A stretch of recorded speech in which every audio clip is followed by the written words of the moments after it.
Saturday, May the 19th. It's late afternoon in Baghdad. Photojournalist Sean Smith captures this image that resonates across America. Inside a Bradley armoured car, 6 US soldiers and their translator are burning to death. 48 hours later and Specialist Lakes Unit are back in the neighbourhood. They're conducting random house checks.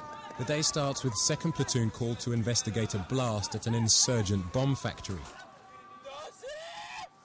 An Iraqi soldier has taken the brunt of it. It's an ordinary day for the people of Baghdad. And from Apache Company, there's this message. I challenge the president or whoever has us here for 15 months to ride alongside me. I'll do another 15 months if he comes out here and rides along with me every day for 15 months.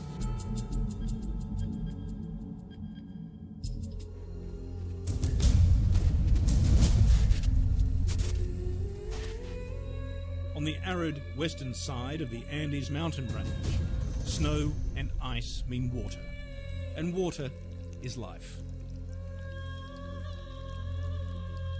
Now this icy realm is melting before their very eyes.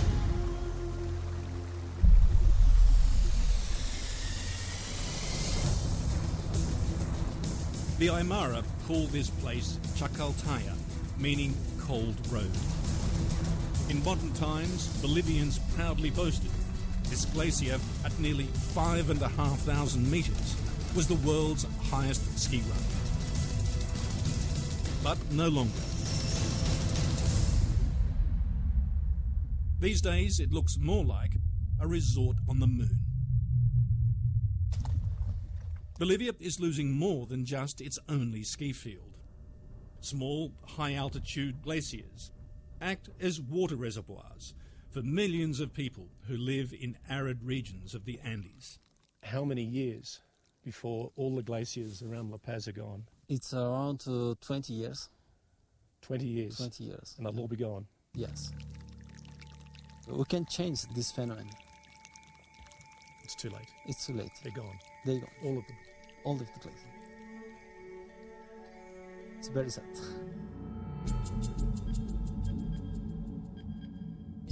Soldiers picked up Protap Jambil on the way home from a wedding. These pictures, he says, are evidence of a beating that lasted more than 4 hours. He showed me how he was forced to lie while up to 8 soldiers took turns beating him with bamboo rods. Mr. Jambil wasn't alone. His brother-in-law was also arrested and tortured, but Chalesh Ritual did not survive. Attempts by human rights groups to document abuse cases have been met with threats and intimidation, but some refuse to be silenced. People have been picked up without any kind of evidence, and then they've been tortured. Have you ordered them to stop torturing and murdering suspects? It is already not there. It's not there. There is no such things are going on now. Not at all. There are at least 100 cases, according to human rights groups, of murders since you took power. No, this is not correct. The United Nations sees it differently.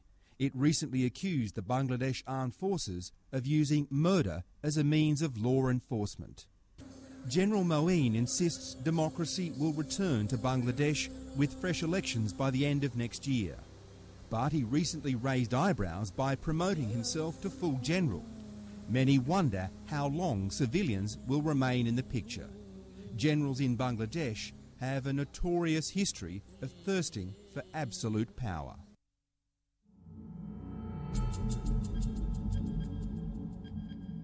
Northern Pakistan has a timeless beauty, but poverty runs deep. I'm heading into the Punjab Sargodha region, an area notorious for its role in the human kidney trade. There are thousands of poor villagers here who've sold their kidney in order to escape crippling debt. Mohammed's kidney was his only valuable possession. Several years ago, he borrowed money from his landlord to buy medicine for his first wife, who was sick. Nearly every neighbour who's come to visit them today is also surviving on one kidney. Dr. Mukhtar Hamid Shah, an ex-army surgeon, opened the first transplant centre in 1979. He believes it's a win-win situation where the patient gets a fresh kidney and saves money on dialysis, and the donors solve their financial problems. Some argue that this is an exploitation of the poor people. I say this is exploitation of my patients. Who are going to decide? Perhaps these poor peasants may have benefited from money they received, but I didn't find any who were happy with what they'd done. Most have paid a terrible price. With no way out of poverty, the destiny of these children may also lie in the hands of the kidney traders.